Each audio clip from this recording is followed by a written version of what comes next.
دوسروں پر ظلم نہ کرو تاکہ تم پر بھی ظلم نہ کیا جائے۔ سود حرام ہے، شیطان اس سرزمین میں اپنی پرستش سے مایوس ہو گیا۔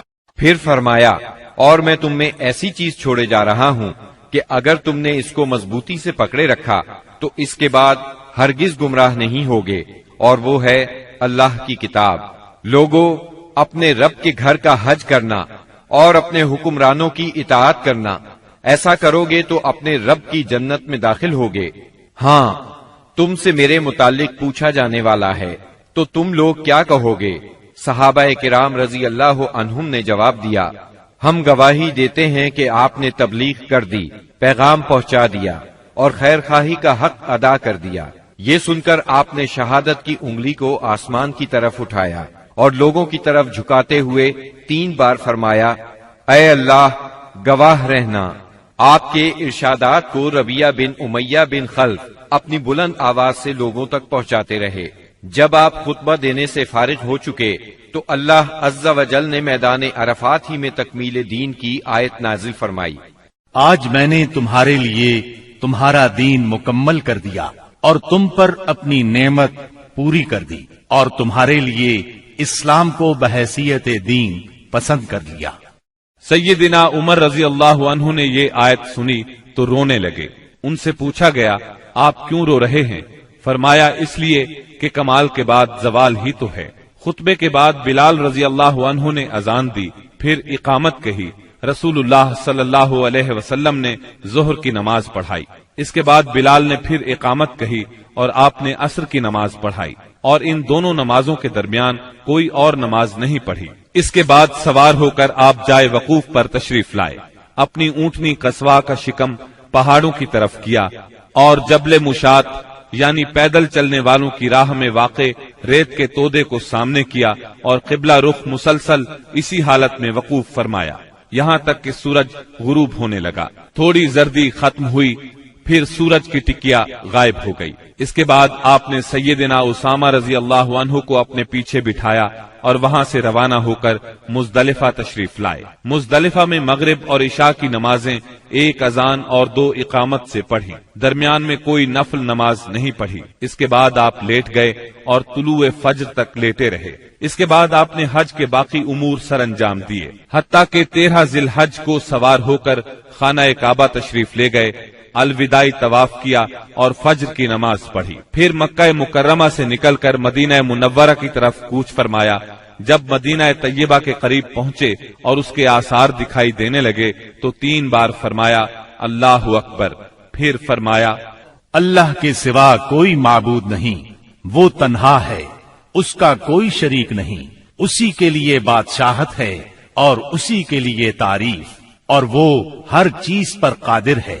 ہم پلٹنے والے، توبہ کرنے والے، عبادت گزار، سجدہ کرنے والے، اپنے رب کی تعریف کرنے والے ہیں۔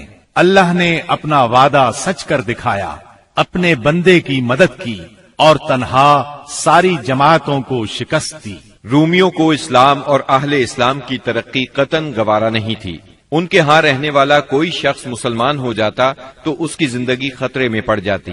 ان کی اس جرت اور بیجا غرور کو ختم کرنے کے لیے رسول اللہ صلی اللہ علیہ وسلم نے سفر 11 ہجری میں ایک بڑے لشکر کی تیاری شروع فرمائی تاکہ وہ روم کی فلسطینی سرزمین کو روند کر رومیوں کو خوفزدہ کر دے اور ان کی حدود پر واقع عرب قبائل کا اعتماد بحال کرے۔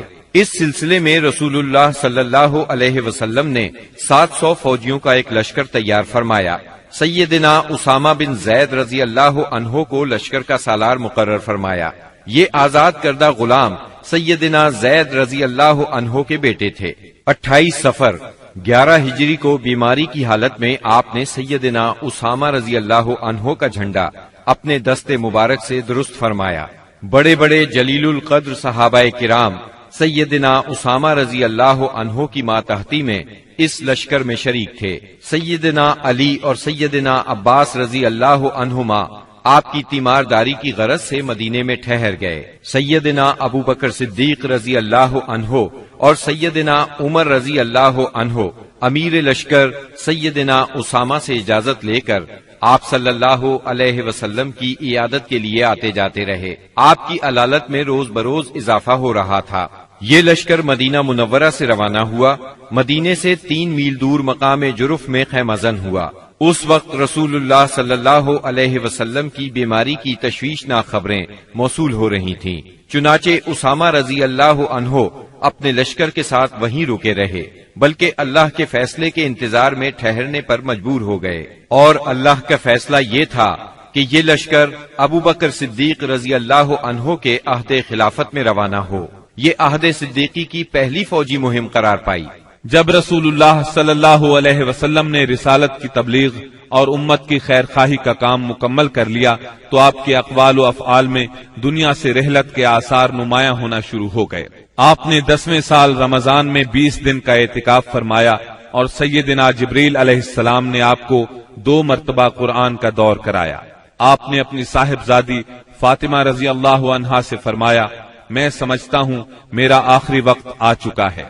سیدنا معاذ بن جبل رضی اللہ عنہ کو یمن کی طرف روانہ فرمایا تو انہیں وصیت فرمائی، اے معاذ، غالباً اس سال کے بعد تم مجھ سے ملاقات نہ کر سکو گے اور میری اس مسجد اور میری قبر کے پاس سے گزرو گے۔ یہ سن کر سیدنا معاذ بن جبل رضی اللہ عنہ رونے لگے۔ آپ نے حجۃ الوداع میں کئی بار کہا، غالباً میں تم لوگوں سے اپنے اس سال کے بعد نہ مل سکوں گا، غالباً اس سال کے بعد حج نہ کر سکوں گا۔ اسی طرح الیوم اکملت لکم دینکم اور اذا جاء نصر اللہ کا نزول اسی بات کا پیغام تھا کہ آپ دنیا میں اپنی مہم سے فارغ ہو چکے ہیں، اور اسی وجہ سے اس حج کا نام حجۃ الوداع رکھا گیا، کیونکہ آپ نے اپنے رب سبحانہ و تعالی کی طرف منتقل ہونے کے لیے لوگوں کو الوداع کہا۔ اوائل سفر 11 ہجری میں آپ احد تشریف لے گئے اور شہداء کے لیے اس طرح دعا کی گویا زندوں اور مردوں سے رخصت ہو رہے ہیں۔ پھر واپس آ کر منبر پر تشریف فرما ہوئے اور فرمایا، میں تمہارا پیش رو ہوں اور تم پر گواہ ہوں، اللہ کی قسم اس وقت اپنا حوض دیکھ رہا ہوں، مجھے زمین یا زمین کے خزانوں کی کنجیاں دی گئیں، اللہ کی قسم مجھے تم پر یہ خوف نہیں کہ تم میرے بعد شرک کرو گے، بلکہ اس کا اندیشہ ہے کہ دنیا میں ایک دوسرے سے آگے نکلنے کی دوڑ میں لگ جاؤ گے۔ ماہ سفر کے آخر میں آپ رات کے وقت بقیع غرقد تشریف لے گئے، اہل بقیع کے لیے دعائے مغفرت کی اور فرمایا، ہم بھی تم سے آن ملنے والے ہیں۔ ماہ سفر کے آخری پیر کو رسول اللہ صلی اللہ علیہ وسلم ایک جنازے میں بقیع تشریف لے گئے۔ سیدہ عائشہ صدیقہ رضی اللہ عنہا فرماتی ہیں، آپ بقیع سے واپس تشریف لائے تو میں اپنے سر میں درد محسوس کر رہی تھی اور یہ کہہ رہی تھی کہ ہائے میرا سر۔ یہ سن کر آپ نے فرمایا، بلکہ میں واللہ اے عائشہ ہائے میرا سر۔ یہ آپ صلی اللہ علیہ وسلم کی بیماری کی ابتدا تھی۔ اس کے باوجود آپ باری باری سب بیویوں کے پاس دن گزارتے رہے، یہاں تک کہ مرض میں شدت آ گئی۔ اس وقت آپ سیدہ میمونہ رضی اللہ عنہا کے گھر میں تھے اور پوچھ رہے تھے، کل میں کہاں رہوں گا، میں کل کہاں رہوں گا۔ مطلب یہ تھا کہ مجھے سیدہ عائشہ رضی اللہ عنہا کے ہاں رہنے دیا جائے۔ چنانچہ ازواج مطہرات نے اجازت دے دی کہ آپ جہاں چاہیں رہیں۔ آپ سیدنا فضل بن عباس اور سیدنا علی رضی اللہ عنہما کے سہارے پاؤں زمین پر گھسیٹتے ہوئے نکلے اور سیدہ عائشہ صدیقہ رضی اللہ عنہا کے گھر منتقل ہو گئے۔ سیدہ عائشہ صدیقہ رضی اللہ عنہا فرماتی ہیں، جب آپ میرے گھر تشریف لائے اور بیماری نے زور پکڑا تو آپ نے فرمایا، مجھ پر 7 مشکیزیں پانی ڈالو جن کا بندھن نہ کھولا گیا ہو، تاکہ میں لوگوں کو وصیت کر سکوں۔ چنانچہ ہم نے آپ کو سیدہ حفصہ رضی اللہ عنہا کے ایک لگن میں بٹھا کر مشکیزوں سے پانی ڈالا، یہاں تک کہ آپ نے ارشاد فرمایا، بس بس لوگوں تم نے کام پورا کر دیا۔ اس وقت آپ نے کچھ تخفیف محسوس کی اور مسجد میں تشریف لے گئے۔ سر پر پٹی بندھی ہوئی تھی، منبر پر فروکش ہوئے اور بیٹھ کر خطبہ دیا اور لوگوں کو وصیت فرمائی، تم سے پہلے جو لوگ تھے وہ اپنے انبیاء اور بزرگوں کی قبروں کو سجدہ بنا لیتے تھے، تم لوگ قبروں کو سجدہ نہ بنانا، میں تمہیں اس سے منع کرتا ہوں۔ اور فرمایا، یہود و نصارہ پر اللہ کی لعنت، انہوں نے اپنے انبیاء کی قبروں کو سجدہ بنایا۔ مزید فرمایا، تم لوگ میری قبر کو بت نہ بنانا کہ اس کی پوجا کی جائے۔ پھر آپ نے خود کو قصاص کے لیے پیش کیا، انصار کے متعلق خیر کی وصیت فرمائی۔ پھر فرمایا، ایک بندے کو اللہ نے اختیار دیا کہ وہ دنیا کی چمک دمک اور زیب و زینت میں سے جو چاہے لے لے، یا اللہ کے پاس جو کچھ ہے اس کو اختیار کرے، تو اس بندے نے اللہ کے پاس جو کچھ ہے اس کو اختیار کیا ہے۔ سیدنا ابو سعید خدری رضی اللہ عنہ فرماتے ہیں، یہ سن کر ابو بکر صدیق رضی اللہ عنہ رونے لگے اور فرمایا، ہم اپنے ماں باپ کے ساتھ آپ پر قربان۔ ابو سعید خدری رضی اللہ عنہ فرماتے ہیں، ابو بکر صدیق رضی اللہ عنہ کی اس بات پر ہمیں حیرت ہوئی، لیکن چند دن بعد معلوم ہوا کہ جس بندے کو اختیار دیا گیا تھا وہ خود رسول اللہ صلی اللہ علیہ وسلم تھے، اور ابو بکر ہم سب سے زیادہ صاحب علم تھے کہ بات کو اسی وقت سمجھ گئے تھے۔ اس کے بعد رسول اللہ صلی اللہ علیہ وسلم نے ابو بکر صدیق رضی اللہ عنہ کی تعریف کی اور ان کے دروازے کے سوا مسجد میں کھلنے والے تمام دروازے بند کرنے کا حکم فرمایا۔ اسی دن آپ نے وصیت کی کہ یہود و نصارہ اور مشرکین کو جزیرۃ العرب سے نکال دیا جائے اور وفد کو اسی طرح نوازا جائے جس طرح آپ نوازا کرتے ہیں۔ آپ نے نماز، غلاموں اور لونڈیوں کے بارے میں بھی وصیت فرمائی اور فرمایا، میں تم میں دو چیزیں چھوڑ رہا ہوں، جب تک ان دونوں کو مضبوطی سے تھامے رہو گے ہرگز گمراہ نہیں ہوگے، کتاب اللہ اور میری سنت۔ مرض کی شدت کے باوجود آپ نمازیں خود پڑھاتے رہے، لیکن اس دن یعنی جمعرات کو جب عشاء کا وقت ہوا تو آپ نے لگن میں غسل فرمایا تاکہ مرض میں کمی ہو جائے۔ اٹھنے لگے تو غشی طاری ہو گئی، پھر افاقہ ہوا تو دوبارہ غسل فرمایا، پھر اٹھنے لگے تو اس بار بھی غشی ہو گئی، تیسری بار غسل فرمایا، اٹھنے لگے تو پھر غشی طاری ہو گئی۔ آخر آپ نے ابو بکر صدیق رضی اللہ عنہ کو کہلا بھیجا کہ وہ لوگوں کو نماز پڑھائیں۔ چنانچہ اس وقت سے بقیہ ایام میں ابو بکر صدیق رضی اللہ عنہ نے نماز پڑھائی۔ آپ کی حیات مبارکہ میں ابو بکر صدیق رضی اللہ عنہ نے 17 نمازیں پڑھائیں۔ ہفتہ یا اتوار کو رسول اللہ صلی اللہ علیہ وسلم نے کچھ افاقہ محسوس فرمایا، چنانچہ 2 آدمیوں کے سہارے سے ظہر کی نماز کے لیے تشریف لے آئے۔ اس وقت سیدنا ابو بکر صدیق نماز پڑھا رہے تھے۔ آپ کی آمد کو محسوس کرتے ہی ابو بکر صدیق پیچھے ہٹے، لیکن آپ نے اشارے سے روک دیا اور پھر ابو بکر صدیق رضی اللہ عنہ کے پہلو میں بیٹھ کر نماز پڑھائی۔ اس نماز کی صورت یہ تھی کہ آپ کو دیکھ کر ابو بکر صدیق اور ابو بکر صدیق کو دیکھ کر دوسرے لوگ نماز کے ارکان ادا کرتے جاتے تھے۔ 12 ربیع الاول پیر کے دن حجرہ مبارک سے آپ نے پردہ اٹھا کر دیکھا تو صحابہ فجر کی نماز میں خشوع اور خضوع سے مشغول تھے۔ یہ منظر دیکھ کر آپ خوشی سے مسکرا دیے۔ مسلسل علالت کے باعث کمزوری بہت ہو گئی تھی۔ سیدہ عائشہ صدیقہ رضی اللہ عنہا کا سہارا لے کر لیٹ گئے۔ اسی روز یا اسی ہفتے میں کسی روز آپ نے سیدہ فاطمہ رضی اللہ عنہا کو بلایا اور کچھ سرگوشی کی، وہ سن کر رونے لگی، پھر کچھ سرگوشی کی تو وہ ہنسنے لگی۔ سیدہ عائشہ نے پوچھا تو چھپا گئیں، لیکن نبی صلی اللہ علیہ وسلم کی وفات کے بعد انہوں نے بتایا کہ پہلی مرتبہ آپ صلی اللہ علیہ وسلم نے فرمایا تھا کہ آپ اپنے اسی مرض سے وفات پا جائیں گے۔ یہ سن کر میں روئی۔ پھر آپ نے فرمایا کہ آپ کے اہل و عیال میں سب سے پہلے میں آپ سے ملوں گی، اس لیے میں ہنسی تھی، اور آپ نے انہیں یہ بشارت بھی دی تھی کہ آپ ساری خواتین جنت کی سردار ہیں۔ دن جیسے جیسے چڑھ رہا تھا آپ پر بار بار غشی طاری ہو رہی تھی۔ سیدہ فاطمہ رضی اللہ عنہا یہ دیکھ کر بولی، ہائے میرے باپ کی بے چینی۔ آپ نے ان کے الفاظ سنے تو فرمایا، آج کے بعد تمہارا باپ کبھی بے چین نہیں ہوگا۔ پھر آپ نے حسن اور حسین رضی اللہ عنہما کو چوما، ازواج مطہرات کو بلا کر وعظ و نصیحت فرمائی۔ ادھر لمحہ بلمحہ تکلیف بڑھتی جا رہی تھی اور اس زہر کا اثر بھی ظاہر ہونا شروع ہو گیا تھا جو آپ کو خیبر میں کھلایا گیا تھا۔ چنانچہ آپ اس کی تکلیف شدت سے محسوس کر رہے تھے۔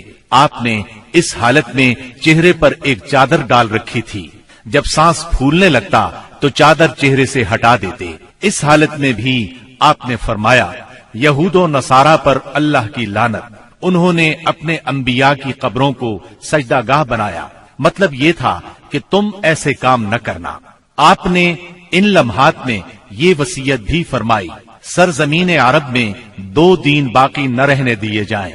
یہ آخری وصیت تھی جو آپ نے لوگوں کو فرمائی۔ اس کے بعد کئی بار فرمایا، نماز نماز اور تمہارے زیر دست لونڈی اور غلام، یعنی ان کا خاص خیال رکھنا۔ پھر نزاع کی حالت شروع ہو گئی۔ سیدہ عائشہ رضی اللہ عنہا نے آپ کو اپنے سینے اور گلے کے درمیان سہارا دیا۔ اسی دوران میں ان کے بھائی عبد الرحمن بن ابی بکر آئے۔ ان کے پاس کھجور کی تازہ مسواک تھی۔ رسول اللہ صلی اللہ علیہ وسلم مسواک کی طرف دیکھنے لگے۔ سیدہ عائشہ صدیقہ سمجھ گئیں کہ آپ مسواک کرنا چاہتے ہیں۔ انہوں نے پوچھا، کیا آپ مسواک کرنا چاہتے ہیں؟ آپ نے سر کے اشارے سے ہاں فرمایا۔ چنانچہ انہوں نے مسواک لے کر چبائی، نرم کی اور پھر آپ نے اس کو لے لیا۔ نہایت اچھی طرح مسواک کی۔ آپ کے سامنے پیالے میں پانی تھا۔ آپ پانی میں دونوں ہاتھ ڈال کر چہرہ پوچھتے جاتے تھے اور فرماتے جاتے تھے، اللہ کے سوا کوئی معبود نہیں، بے شک موت کے لیے سختیاں ہیں۔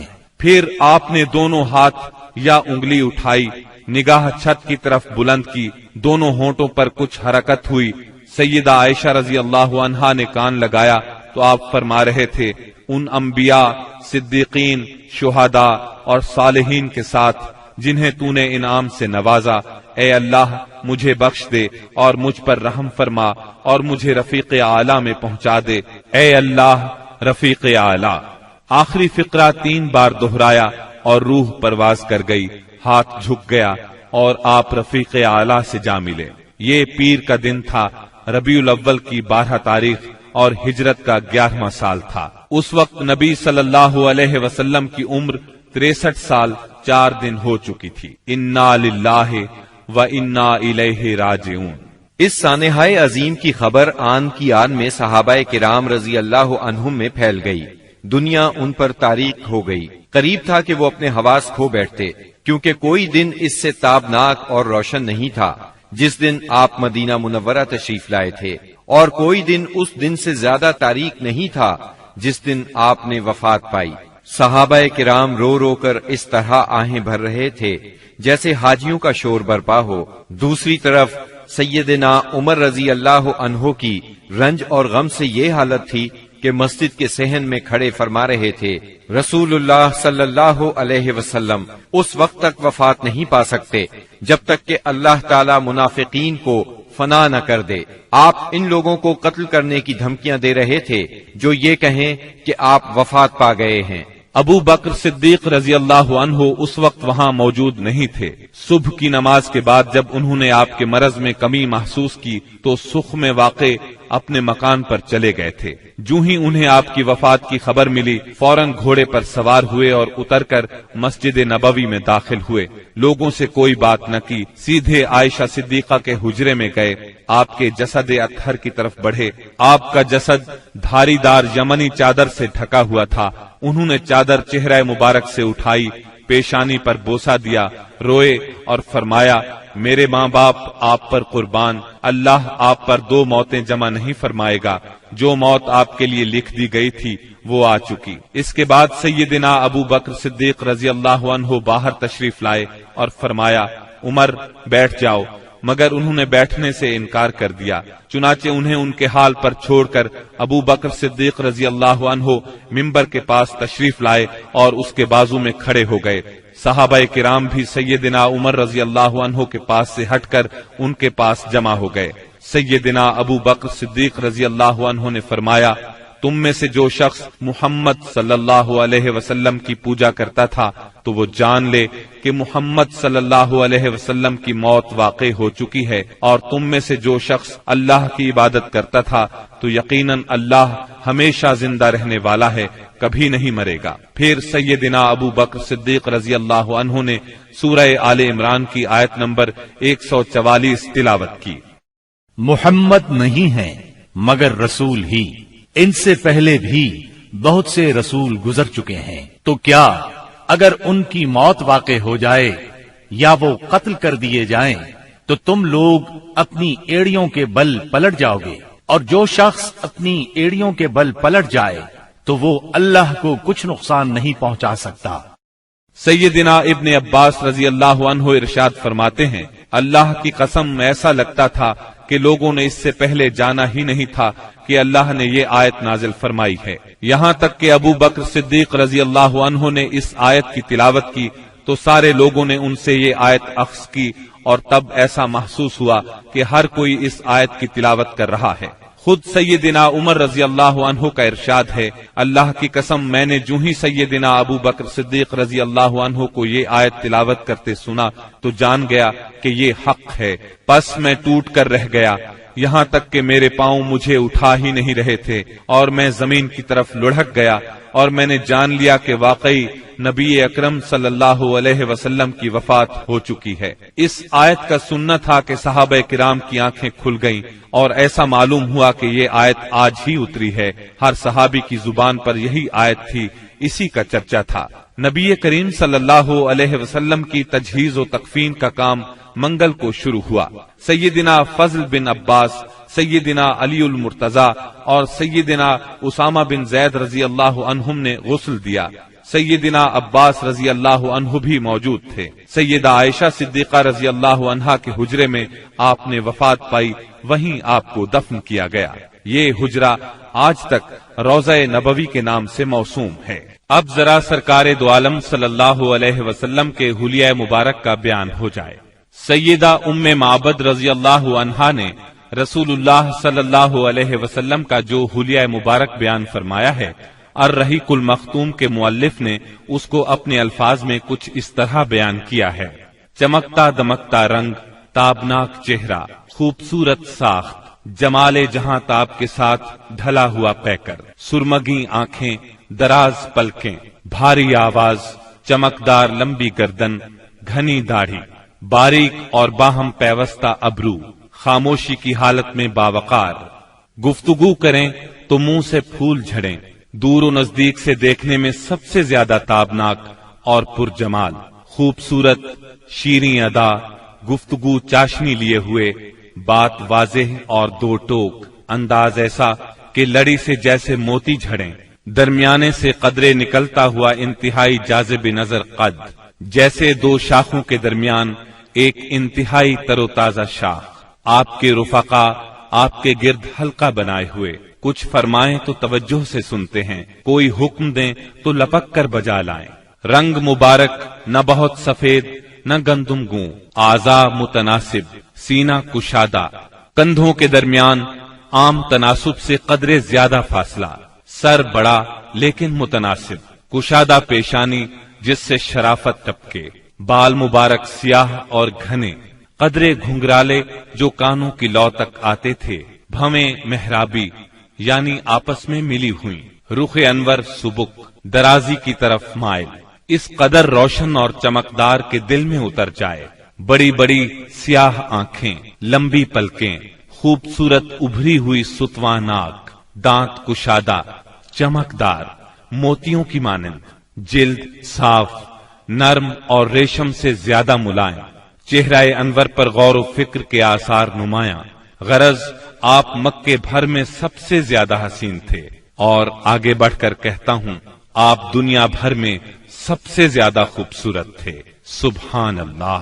یہ تھا نبی اکرم صلی اللہ علیہ وسلم کے حلیہ مبارک کا تذکرہ۔ تفصیل کے لیے اسی موضوع پر ہماری کیسٹ آئینہ جمال نبوت سماعت فرمائیں، جس میں صحیح احادیث کی روشنی میں تفصیل کے ساتھ سرور کائنات صلی اللہ علیہ وسلم کا حلیہ مبارک بیان کیا گیا ہے۔ اب ہم رسول اللہ صلی اللہ علیہ وسلم کی اولاد اور امہات المومنین کا کچھ ذکر کریں گے، لیکن اس سے پہلے ایک نظر دوسرے اعزاء و اقارب پر۔ نبی صلی اللہ علیہ وسلم کے 11 چچا تھے، ان میں سیدنا حمزہ اور سیدنا عباس رضی اللہ عنہما مسلمان ہوئے۔ ابو طالب آپ کے فدائی اور ناصر تھے، 6 پھوپھیاں تھیں، 12 غلام تھے، سب کو آزاد فرمایا، 3 لونڈیاں تھیں، ان میں سے ایک ام ایمن رضی اللہ عنہا تھی، انہوں نے رسول اللہ صلی اللہ علیہ وسلم کو گود کھلایا تھا، آپ صلی اللہ علیہ وسلم ان کی بہت عزت کرتے تھے۔ رسول اللہ صلی اللہ علیہ وسلم کی اولاد کی تعداد میں اختلاف پایا جاتا ہے، متفق علیہ روایت کا خلاصہ یہ ہے کہ آپ کی اولاد کی تعداد 6 ہے، قاسم، ابراہیم، زینب، رقیہ، ام کلثوم اور فاطمہ رضی اللہ عنہم۔ اعلان نبوت سے پہلے نبی اکرم صلی اللہ علیہ وسلم نے سیدہ خدیجہ رضی اللہ عنہا سے نکاح فرمایا۔ ان کے ہاں سب سے پہلے قاسم پیدا ہوئے، یہ نبوت سے 11 سال پہلے پیدا ہوئے۔ انہی کے نام کی مناسبت سے آپ کی کنیت ابو القاسم تھی۔ آپ اس کنیت کو بہت پسند فرماتے تھے۔ صحابہ کرام رضی اللہ عنہم بھی عام طور پر آپ کو ابو القاسم ہی کہتے تھے۔ قاسم 2 سال تک زندہ رہے، ایک روایت کے مطابق 1.5 سال اور ایک قول کے مطابق انہوں نے چلنا پھرنا سیکھ لیا تھا۔ مطلب یہ کہ آپ کے ہاں سب سے پہلے قاسم پیدا ہوئے، اسی طرح سب سے پہلے انتقال بھی انہی کا ہوا۔ انہوں نے اعلان نبوت سے 9 سال پہلے وفات پائی۔ سیدہ خدیجہ کے علاوہ صرف سیدہ ماریہ قبطیہ رضی اللہ عنہا سے ایک لخت جگر ابراہیم پیدا ہوئے۔ ان کے علاوہ کسی اور زوجہ محترمہ سے آپ کی اولاد نہیں ہوئی۔ آپ کے دوسرے لخت جگر ابراہیم جمادی الاول 9 ہجری کو پیدا ہوئے۔ ان کی والدہ ماریہ قبطیہ کو اسکندریہ کے بادشاہ مقوقس نے رسول اللہ صلی اللہ علیہ وسلم کی خدمت کے لیے بطور خاص بھیجا تھا۔ ابراہیم نے 10 ہجری 29 شوال کو 17 یا 18 ماہ کی عمر میں انتقال کیا۔ سیدہ خدیجہ رضی اللہ عنہا سے نکاح کے 5 برس بعد سیدہ زینب پیدا ہوئیں۔ اس وقت نبی صلی اللہ علیہ وسلم کی عمر مبارک 30 سال تھی۔ گویا جب اعلان نبوت ہوا سیدہ زینب رضی اللہ عنہا 10 سال کی ہو چکی تھی۔ یہ بھی اپنی والدہ کے ساتھ ہی ایمان لے آئیں۔ ان کا نکاح ابو العاص بن ربیع سے ہوا۔ یہ ان کی خالہ حالہ بنت خویلد کے صاحبزادے تھے۔ سیدہ حالہ بنت خویلد اور سیدہ خدیجہ دونوں سگی بہنیں تھیں۔ سیدنا ابو العاص مسلمان ہونے سے پہلے بھی تاجر تھے، دولت مند تھے اور امانت دار تھے۔ اعلان نبوت ہوا تو کفار آپ سے دشمنی پر اتر آئے، چنانچہ انہوں نے ابو العاص سے کہا کہ سیدہ زینب کو طلاق دے دیں، لیکن انہوں نے کفار کا مطالبہ ماننے سے انکار کر دیا اور کہا میں زینب کے بدلے میں قریش کی کسی عورت کو پسند نہیں کرتا۔ ابو العاص اگرچہ اس وقت تک مسلمان نہیں ہوئے تھے، پھر بھی انہوں نے سیدہ زینب کو طلاق نہ دی۔ اسی بنا پر نبی کریم صلی اللہ علیہ وسلم نے ان کی تعریف فرمائی۔ یہ غزوہ بدر میں گرفتار ہوئے۔ انہوں نے اگرچہ لڑائی میں حصہ نہیں لیا تھا، لیکن مشرکین کے ساتھ آئے ضرور تھے۔ قیدیوں کو چھڑانے کے لیے ان کے عزیزوں نے معاوضے ارسال کیے۔ سیدہ زینب رضی اللہ عنہا نے اپنے خاوند کو چھڑانے کے لیے اپنا ہار بھیجا۔ یہ ہار انہیں سیدہ خدیجہ رضی اللہ عنہا سے ملا تھا۔ اس ہار کو دیکھ کر آپ صلی اللہ علیہ وسلم کی آنکھوں میں آنسو آ گئے۔ آپ نے صحابہ کرام رضی اللہ عنہم سے فرمایا تم پسند کرو تو ابو العاص کو رہا کر دو اور زینب کا ہار واپس کر دو۔ صحابہ کرام نے فوراً انہیں رہا کر دیا، ہار بھی انہیں دے دیا۔ اس پر آپ نے فرمایا جب آپ مکے پہنچیں تو زینب کو ہماری طرف بھیج دیں۔ ابو العاص نے یہ وعدہ پورا کیا، انہیں مدینہ منورہ بھیج دیا۔ ہجرت کے دوران میں حبار بن اسود نے انہیں روکنے کی کوشش کی، کفار نے ان کی مدد کی۔ اس کشمکش میں سیدہ زینب زخمی بھی ہوئیں، تاہم آپ مدینہ منورہ پہنچ گئیں۔ اسی بنیاد پر نبی کریم صلی اللہ علیہ وسلم نے ان کے بارے میں ارشاد فرمایا میری بیٹیوں میں سب سے افضل زینب ہے، اسے میری وجہ سے مصیبت میں مبتلا ہونا پڑا اور اذیت میں مبتلا کیا گیا۔ حبار بن اسود جنہوں نے سیدہ زینب کو روکنے کی کوشش کی تھی، فتح مکہ کے موقع پر مسلمان ہوئے اور نبی کریم صلی اللہ علیہ وسلم نے ان کا یہ قصور معاف کر دیا۔ سیدہ زینب رضی اللہ عنہا کے ہاں ابو العاص رضی اللہ عنہ سے ایک لڑکا اور ایک لڑکی پیدا ہوئے۔ لڑکے کا نام علی اور لڑکی کا نام امامہ رکھا گیا۔ ان دونوں کی پرورش رسول اللہ صلی اللہ علیہ وسلم نے فرمائی۔ علی بچپن میں فوت ہوئے۔ آپ کو امامہ سے بہت محبت تھی۔ ایک ہار بطور ہدیہ آپ کے پاس آیا۔ آپ نے فرمایا یہ ہار میں اپنے اہل بیت میں سے اسے دوں گا جو مجھے سب سے زیادہ پسند ہے۔ چنانچہ آپ نے وہ ہار امامہ کو دے دیا۔ 12 ہجری میں سیدہ امامہ سے سیدنا علی رضی اللہ عنہ نے نکاح کیا، کیونکہ اس وقت تک سیدہ فاطمہ وفات پا چکی تھی۔ سیدنا علی رضی اللہ عنہ کی شہادت کے بعد مغیرہ بن نوفل سے ان کا نکاح ہوا، انہی کے نکاح میں یہ فوت ہوئی۔ ابو العاص رضی اللہ عنہ کے مسلمان ہونے کے بعد نبی صلی اللہ علیہ وسلم نے سیدہ زینب کو پہلے نکاح میں دوبارہ ان کے گھر رخصت فرمایا۔ اس کے کچھ ہی عرصے بعد 8 ہجری میں سیدہ زینب انتقال کر گئیں۔ انا للہ و انا الیہ راجعون۔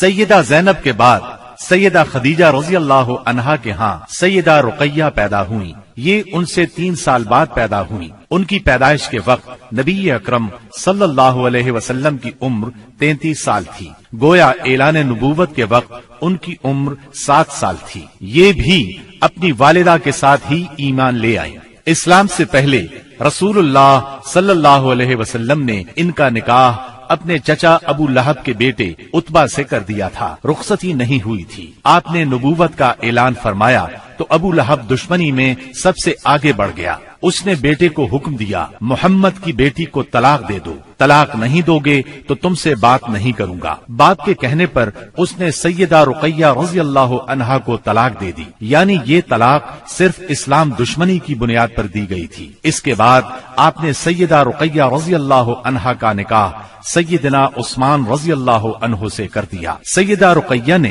سیدنا عثمان بن عفان رضی اللہ عنہ کے ساتھ حبشہ کی ہجرت بھی کی، اور یہ اسلام میں سب سے پہلی ہجرت تھی۔ حبشہ میں ان کے ہاں ایک بیٹا پیدا ہوا، اس کا نام عبداللہ رکھا گیا۔ اپنے والدین کے ساتھ ہجرت کر کے یہ نواسہ رسول مدینہ منورہ پہنچے اور 6 سال کی عمر میں وفات پا گئے۔ 2 ہجری میں غزوہ بدر پیش آیا تو سیدہ رقیہ بیمار تھی۔ سیدنا عثمان رضی اللہ عنہ ان کی تیمارداری کی خاطر غزوہ بدر میں شرکت نہ کر سکے، تاہم نبی کریم صلی اللہ علیہ وسلم نے انہیں مال غنیمت میں سے حصہ عطا فرمایا۔ غزوہ بدر کے دوران میں ہی سیدہ رقیہ انتقال کر گئیں، یعنی جب آپ بدر کے میدان سے واپس تشریف لائے تو یہ دنیا سے رخصت ہو چکی تھیں۔ آپ ان کے جنازے میں بھی شریک نہ ہو سکے، البتہ قبر پر تشریف لے گئے۔ سیدہ رقیہ نے قریباً 21 سال کی عمر میں وفات پائی۔ انا للہ و انا الیہ راجعون۔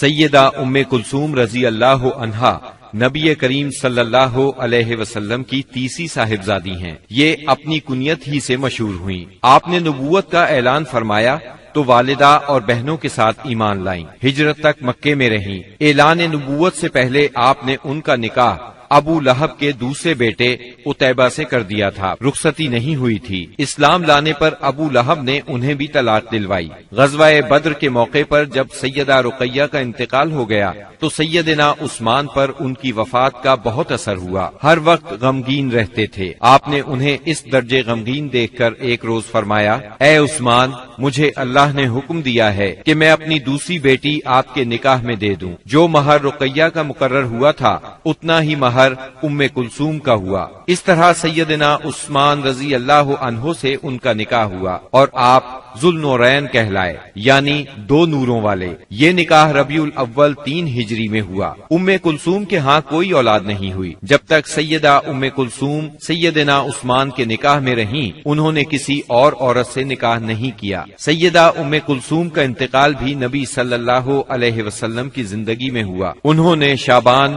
9 ہجری میں رحلت فرمائی۔ ان کے انتقال پر سیدنا عثمان رضی اللہ عنہ اور زیادہ غمگین ہوئے۔ ان حالات میں نبی اکرم صلی اللہ علیہ وسلم نے انہیں تسلی دیتے ہوئے فرمایا، اگر میرے ہاں 10 بیٹیاں بھی ہوتی تو میں یکے بعد دیگرے عثمان کے نکاح میں دے دیتا۔ نبی کریم صلی اللہ علیہ وسلم کی چوتھی بیٹی سیدہ فاطمہ رضی اللہ عنہا تھی۔ آپ سب سے چھوٹی تھی۔ آپ نبوت کے پہلے سال پیدا ہوئی۔ آپ کی چال ڈھال رسول اللہ صلی اللہ علیہ وسلم سے بہت ملتی جلتی تھی۔ صرف یہی نہیں بلکہ اٹھتے بیٹھتے اور ہر بات میں سیدہ فاطمہ سے زیادہ آپ کے مشابہ اور کسی کو نہیں دیکھا گیا۔ آپ کی عمر 15.5 سال کی ہوئی تو نبی اکرم صلی اللہ علیہ وسلم نے آپ کا نکاح سیدنا علی رضی اللہ عنہ سے کر دیا۔ اس وقت سیدنا علی رضی اللہ عنہ کی عمر 20 سال 5 ماہ تھی۔ اس نکاح کے گواہ سیدنا ابو بکر صدیق، سیدنا عمر فاروق اور سیدنا عثمان رضی اللہ عنہم تھے۔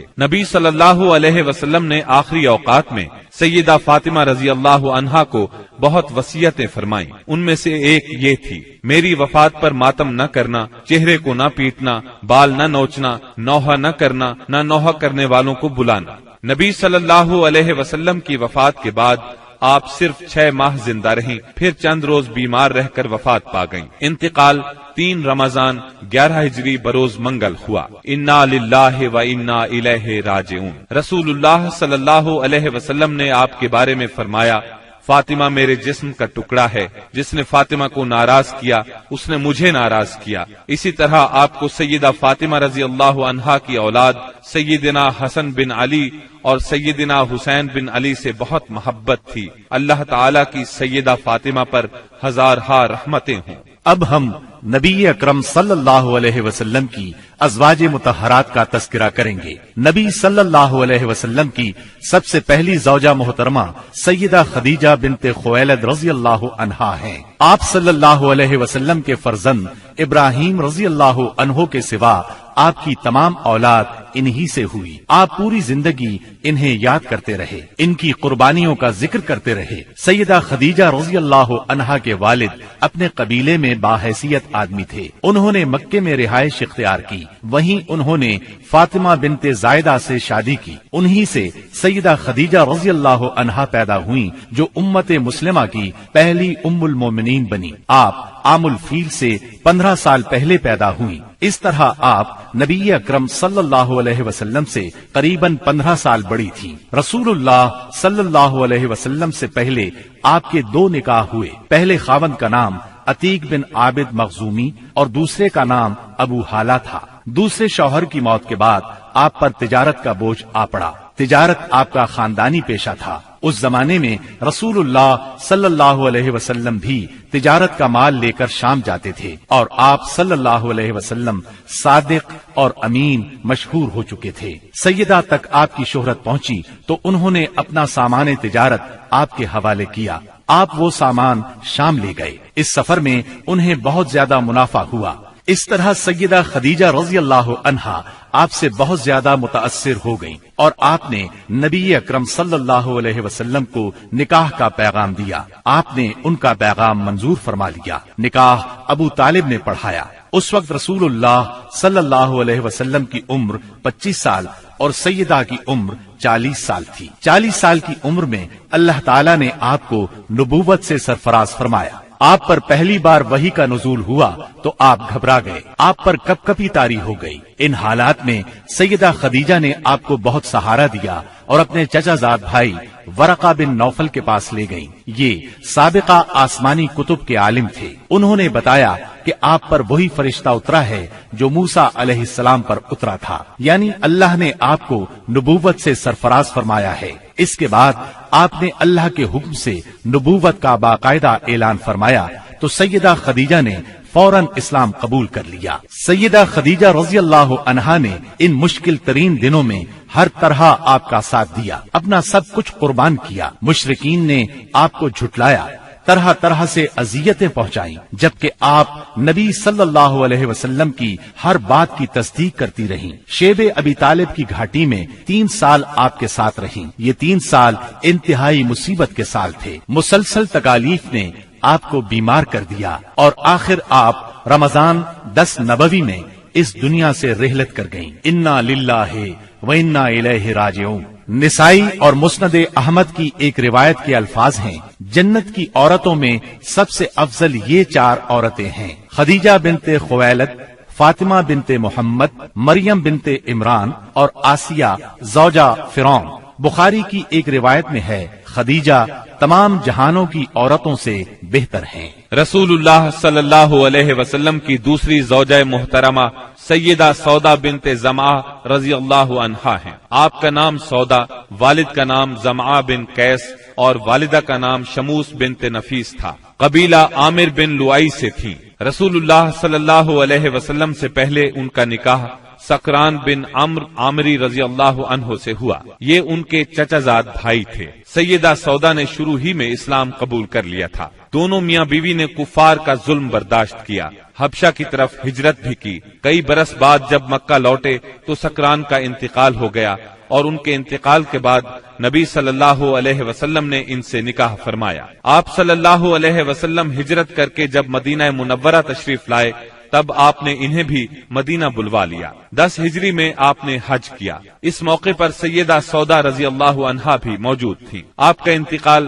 سیدنا امیر معاویہ رضی اللہ عنہ کے دور میں ہوا۔ آپ بہت سخی تھیں۔ ایک مرتبہ سیدنا عمر رضی اللہ عنہ نے درہموں کی ایک تھیلی ان کی خدمت میں بھیجی، آپ نے وہ تمام درہم اسی وقت تقسیم کر دیے۔ رسول اللہ صلی اللہ علیہ وسلم نے تیسرا نکاح سیدہ عائشہ رضی اللہ عنہا سے فرمایا۔ اس وقت سیدہ عائشہ رضی اللہ عنہا کی عمر 6 سال تھی۔ آپ سیدنا ابو بکر صدیق رضی اللہ عنہ کی چھوٹی بیٹی تھی۔ نبوت کے 4تھے سال پیدا ہوئی۔ 9 سال کی عمر میں رخصتی ہوئی۔ آپ کی تمام تر تعلیم و تربیت نبی صلی اللہ علیہ وسلم کی نگرانی میں ہوئی، لہٰذا نہایت اعلیٰ درجے کی تربیت ہوئی۔ یہی وجہ ہے کہ سیدہ عائشہ صدیقہ رضی اللہ عنہا شریعت کے مسائل کی ماہر تھیں۔ بڑے بڑے صحابہ سیدہ عائشہ رضی اللہ عنہا سے مسائل پوچھتے تھے۔ اس کی بڑی وجہ یہی ہے کہ دن رات آپ نبی صلی اللہ علیہ وسلم سے مسائل سیکھتی رہتی تھیں۔ سیدہ کا حجرہ مسجد نبوی سے ملا ہوا تھا، لہٰذا آپ مسجد میں ہونے والی تعلیم بھی سنتی تھیں۔ شعبان 5 ہجری میں ایک ہولناک واقعہ پیش آیا۔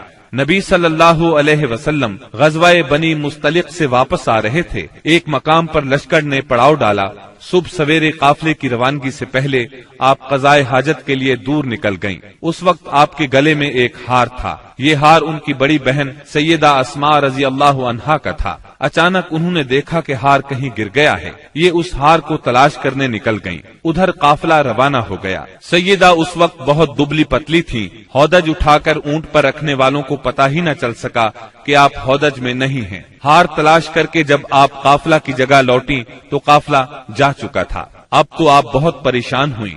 صحابی رسول سیدنا صفوان بن معطل سلمی کی ذمہ داری یہ تھی کہ قافلے کی گری پڑی چیزوں کو اٹھاتے تھے، اس لیے لشکر سے پیچھے رہتے تھے۔ آپ وہاں پہنچے تو انہوں نے سیدہ کو دیکھا۔ آپ کو دیکھتے ہی انہوں نے انا للہ و انا الیہ راجعون پڑھا۔ اس وقت سیدہ کی آنکھ لگ گئی تھی۔ ان کی آواز سن کر آنکھ کھل گئی۔ انہوں نے اپنا چہرہ فوراً چادر میں چھپا لیا۔ انہوں نے اپنا اونٹ ان کے قریب کیا، اونٹ کو بٹھا دیا۔ صفوان خود پیچھے ہٹ گئے۔ آپ اونٹ پر سوار ہو گئیں۔ صفوان رضی اللہ عنہ نے اونٹ کی مہار پکڑ لی اور آگے روانہ ہو گئے۔ دوپہر کے وقت قافلہ تک پہنچے۔ اگرچہ یہ بالکل معمولی واقعہ تھا اور سفر میں ایسا ہونا کوئی عجیب بات نہیں تھی، لیکن اس وقت لشکر میں کچھ منافق بھی موجود تھے۔ انہیں موقع مل گیا۔ انہوں نے سیدہ عائشہ صدیقہ پر الزام لگا دیا، گویا وہ پاک دامن نہیں رہی، نعوذ باللہ۔ اس الزام نے نبی صلی اللہ علیہ وسلم اور تمام صحابہ کو سخت صدمہ پہنچایا۔ سیدہ عائشہ صدیقہ الزام سے لا علم تھی۔ وہ مدینہ طیبہ پہنچ کر بیمار ہو گئیں۔ جب آپ کو اس الزام کے بارے میں معلوم ہوا تو آپ ہلکان ہو کر رہ گئیں۔ نبی اکرم صلی اللہ علیہ وسلم سے اجازت لے کر والدین کے گھر آ گئیں۔ سیدنا ابو بکر صدیق اور ان کی زوجہ محترمہ ام رومان رضی اللہ عنہا کا بھی برا حال تھا۔ یہاں آ کر سیدہ عائشہ کو ساری بات کا پتہ چلا۔ آپ رونے لگی۔ سیدنا ابو بکر بھی رونے لگے۔ آپ کی والدہ محترمہ بھی رونے لگی۔ پھر رسول اللہ صلی اللہ علیہ وسلم وہاں تشریف لائے۔ ایسے میں اچانک آپ پر وحی کی کیفیت طاری ہو گئی اور اللہ تعالی نے سورہ نور کی آیات نازل فرمائیں۔ ان آیات میں سیدہ عائشہ رضی اللہ عنہا کی بے گناہی کا اعلان فرمایا گیا اور ان لوگوں پر لعنت کی گئی اور واضح کیا گیا کہ ان لوگوں نے بہتان عظیم لگایا تھا۔ انہیں عذاب کی وعید سنائی گئی۔ اس طرح سیدہ عائشہ صدیقہ کی شان کو 4 چاند لگ گئے۔ آپ جوانی میں بیوہ ہوئی۔ آپ نے رسول اللہ صلی اللہ علیہ وسلم کے ساتھ اپنی زندگی کے صرف 9 سال گزارے۔ جب رسول اللہ صلی اللہ علیہ وسلم نے وفات پائی اس وقت آپ کی عمر صرف 18 سال تھی۔ نبی صلی اللہ علیہ وسلم نے اپنی زندگی کے آخری دن سیدہ عائشہ صدیقہ رضی اللہ عنہا کے حجرے میں گزارے، وہیں دفن ہوئے۔ نبی صلی اللہ علیہ وسلم کے بعد آپ نے 50 سال بیوگی کی زندگی گزاری۔ آپ نے سیدنا امیر معاویہ رضی اللہ عنہ کے دور خلافت میں 17 رمضان 58 ہجری میں انتقال فرمایا۔ اس وقت عمر 63 سال تھی۔ اللہ کی آپ پر بے شمار رحمتیں ہوں۔ 2 ہجری میں رسول اللہ صلی اللہ علیہ وسلم نے سیدہ حفصہ رضی اللہ عنہا سے نکاح فرمایا۔ یہ سیدنا عمر رضی اللہ عنہ کی بیٹی تھی۔ ان کی پہلی شادی خنیس بن حذیفہ ساہمی رضی اللہ عنہ سے ہوئی۔ غزوہ بدر میں یہ زخمی ہوئے اور انہی زخموں سے شہادت پائی۔ بیٹی کے بیوہ ہونے پر سیدنا عمر رضی اللہ عنہ کو فکر لاحق ہوئی۔ ایسے میں نبی صلی اللہ علیہ وسلم نے خود سیدہ حفصہ سے نکاح کی خواہش فرمائی۔ اس طرح یہ نکاح ہوا۔ سیدہ حفصہ رضی اللہ عنہا نہایت فضل اور کمال کی مالک تھیں۔ شعبان 45 ہجری میں وفات پائی۔ وہ زمانہ سیدنا امیر معاویہ رضی اللہ عنہ کا تھا۔ آپ کی کچھ جائیداد تھی۔ وفات سے پہلے اپنے بھائی عبداللہ بن عمر رضی اللہ عنہ کو وصیت کی کہ اس زمین کو صدقہ کر دینا۔ اللہ تعالیٰ کی ان پر ہزارہا رحمتیں ہوں۔ رسول اللہ صلی اللہ علیہ وسلم نے ایک نکاح سیدہ زینب بنت خزیمہ رضی اللہ عنہا سے فرمایا۔ یہ بہت زیادہ سخی تھی، اس لیے ان کی کنیت ام المساکین مشہور ہوئی۔ بہت رحم دل بھی تھی، فقراء اور مساکین کو فیاضی سے کھانا کھلاتی تھی۔ ان کا پہلا نکاح سیدنا عبداللہ بن جہش سے ہوا۔ یہ جلیل القدر صحابی تھے، بہت بہادر تھے، غزوہ احد میں شہید ہوئے۔ ان کی شہادت کے بعد نبی صلی اللہ علیہ وسلم نے ام المومنین سیدہ زینب سے نکاح فرمایا۔ رسول اللہ صلی اللہ علیہ وسلم سے نکاح کے وقت آپ کی عمر 30 سال کے قریب تھی۔ نکاح کے صرف 3 ماہ بعد آپ انتقال کر گئیں۔ سیدہ خدیجہ رضی اللہ عنہا کے بعد یہ پہلی بیوی ہیں جو آپ صلی اللہ علیہ وسلم کی زندگی میں انتقال کر گئیں۔ اللہ کی ان پر بے شمار رحمتیں ہوں۔ آپ نے ایک نکاح سیدہ ام سلمہ رضی اللہ عنہا سے فرمایا۔ ان کا نام ہند تھا، والد کا نام ابو امیہ تھا۔ یہ مکہ معظمہ کے ایک سخی بزرگ تھے۔ والدہ کا نام عاتقہ بنت عامر تھا۔ آپ کا پہلا نکاح عبداللہ بن الاسد سے ہوا۔ یہ ابو سلمہ کے نام سے مشہور تھے۔ ام سلمہ کے چچا زاد اور نبی صلی اللہ علیہ وسلم کے رضائی بھائی تھے۔ اسلام کی ابتدا ہی میں دونوں میاں بیوی نے اسلام قبول کر لیا۔ دونوں کو مکہ سے حبشہ کی ہجرت کا شرف بھی حاصل ہوا۔ پھر یہ مکے واپس آ گئے۔ سیدہ ام سلمہ پہلی خاتون ہیں جو مکے سے ہجرت کر کے مدینے پہنچی۔ ہجرت کے سفر میں بہت تکالیف اٹھائیں۔ ابو سلمہ نے ان سے پہلے مدینہ منورہ کی طرف ہجرت کی۔ ابو سلمہ احد کی لڑائی میں زخمی ہوئے اور اپنے مالک سے جا ملے۔ جب ام سلمہ رضی اللہ عنہا کی عدت پوری ہو گئی تو رسول اللہ صلی اللہ علیہ وسلم کی طرف سے انہیں نکاح کا پیغام ملا۔ آپ نے منظور فرمایا۔ اس طرح یہ نکاح ہوا۔ آپ 4 ہجری میں حرم نبوی میں داخل ہوئیں۔ پوری زندگی آپ صلی اللہ علیہ وسلم کے ساتھ رہیں۔ آپ کی تاریخ وفات میں اختلاف پایا جاتا ہے۔ زیادہ تر روایات یہ ہیں کہ آپ نے 63 ہجری میں 84 سال کی عمر میں وفات پائی۔ آپ بہت زیادہ خوبصورت تھیں، بہت فضائل کی مالک تھیں۔ علم کے لحاظ سے بھی ان کا ممتاز مقام ہے۔ لوگ ان سے مسائل پوچھا کرتے تھے۔ قرآن اور سنت کی ماہر تھیں اور فقہ پر بھی عبور رکھتی تھیں۔ متقی اور پرہیزگار اتنی تھیں کہ شریعت کی خلاف ورزی قطعاً برداشت نہیں کرتی تھیں۔ اللہ کی ان پر بے شمار رحمتیں ہوں۔ رسول اللہ صلی اللہ علیہ وسلم نے ایک نکاح سیدہ زینب بنت جہش رضی اللہ عنہا سے فرمایا۔ آپ کا نام برہ تھا، والد کا نام جہش اور والدہ کا امیمہ تھا۔ یہ عبد المطلب کی صاحبزادی تھی۔ اس طرح سیدہ زینب نبی صلی اللہ علیہ وسلم کی سگی پھوپھی کی بیٹی تھی۔ امیمہ عبداللہ کی سگی بہن اور رسول اللہ صلی اللہ علیہ وسلم کی پھوپھی تھی۔ سیدہ زینب سب سے پہلے ایمان لانے والوں میں شامل ہیں، پھر سب سے پہلے ہجرت کرنے والوں میں بھی شریک ہیں۔ رسول اللہ صلی اللہ علیہ وسلم نے آپ کا نام برہ سے تبدیل کر کے زینب رکھا تھا۔ نبی صلی اللہ علیہ وسلم کے نکاح میں آنے سے پہلے آپ کا نکاح سیدنا زید بن حارثہ رضی اللہ عنہ سے ہوا۔ یہ رسول اللہ صلی اللہ علیہ وسلم کے منہ بولے بیٹے اور آزاد کردہ غلام تھے، لیکن ان دونوں کی آپس میں نہ نبھ سکی اور طلاق ہو گئی۔ تب ان کی عدت کے بعد نبی اکرم صلی اللہ علیہ وسلم نے خود ان سے نکاح کا ارادہ فرمایا۔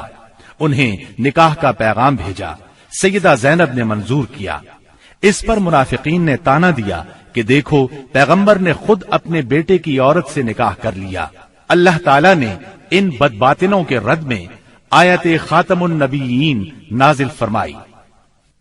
محمد صلی اللہ علیہ وسلم تمہارے مردوں میں سے کسی کے باپ نہیں، لیکن وہ اللہ کے رسول اور خاتم النبیین ہیں، اور اللہ تعالی ہر چیز کا خوب علم رکھنے والا ہے۔ اس آیت سے یہ بات واضح ہوئی کہ منہ بولے بیٹے کی بیوی سے نکاح کرنا جائز ہے۔ اس طرح منافقین کے منہ بند ہو گئے۔ یہ نکاح 4 ہجری میں ہوا۔ اس نکاح کی خاص بات یہ ہے کہ اس موقع پر پردے کا حکم نازل ہوا، نکاح کے لیے وحی آئی، یہ نکاح آسمانوں پر ہوا۔ سورہ احزاب کی آیت 37 سیدہ زینب کے بارے میں نازل ہوئی۔ سیدہ زینب فخر سے کہا کرتی تھیں کہ تمہارے نکاح تمہارے گھر والوں نے زمین پر کیے ہیں، جبکہ میرا نکاح میرے رب نے آسمانوں پر کیا۔ آپ بہت زیادہ سخی تھیں، محنت کر کے صدقہ کرتی تھیں تاکہ اللہ کا قرب حاصل ہو۔ آپ کا انتقال 20 ہجری میں سیدنا عمر فاروق رضی اللہ عنہ کی خلافت میں ہوا۔ نکاح کے وقت آپ کی عمر 35 سال تھی اور وفات کے وقت آپ کی عمر 53 سال تھی۔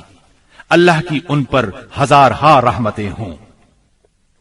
آپ صلی اللہ علیہ وسلم نے ایک نکاح سیدہ جویریہ بنت حارث رضی اللہ عنہا سے کیا۔ آپ کا نام برہ تھا، بعد میں رسول اللہ صلی اللہ علیہ وسلم نے جویریہ رکھا۔ آپ کا پہلا نکاح مسافع بن صفوان سے ہوا۔ سیدہ جویریہ کے والد حارث کا تعلق قبیلہ بنو مستلق سے تھا، یہ اس قبیلے کے سردار تھے۔ ان لوگوں نے مدینہ منورہ پر حملے کی تیاریاں کی تو نبی صلی اللہ علیہ وسلم نے ان پر چڑھائی کر دی۔ اس لڑائی میں ان کے قبیلے کے 11 مرد قتل ہو گئے، باقی لوگ گرفتار کر لیے گئے۔ گرفتار شدگان میں سیدہ جویریہ بھی تھی۔ مال غنیمت کی تقسیم میں یہ سیدنا ثابت بن قیس رضی اللہ عنہ کے حصے میں آئی، لیکن انہوں نے لونڈی کی حیثیت سے رہنا منظور نہ کیا اور ثابت بن قیس سے اجرت طے کر لی۔ اس سلسلے میں مدد کے لیے نبی کریم صلی اللہ علیہ وسلم کے پاس آئیں تو آپ صلی اللہ علیہ وسلم نے نکاح کی خواہش ظاہر فرمائی۔ سیدہ جویریہ رضی اللہ عنہا رضامند ہو گئیں۔ باپ انہیں معاوضہ دے کر چھڑانے آیا تو انہوں نے باپ کے ساتھ جانے سے انکار کر دیا۔ اس طرح باپ نے بھی اسلام قبول کر لیا۔ صحابہ کرام کو جب معلوم ہوا کہ اللہ کے رسول صلی اللہ علیہ وسلم نے سیدہ جویریہ رضی اللہ عنہا کو اپنی زوجیت میں لے لیا ہے تو ان کے قبیلے کے سب لوگوں کو آزاد کر دیا۔ اس طرح سیدہ اپنے قبیلے کے لیے بہت بابرکت ثابت ہوئی۔ ان کی وجہ سے پورے 100 گھرانے آزاد ہوئے۔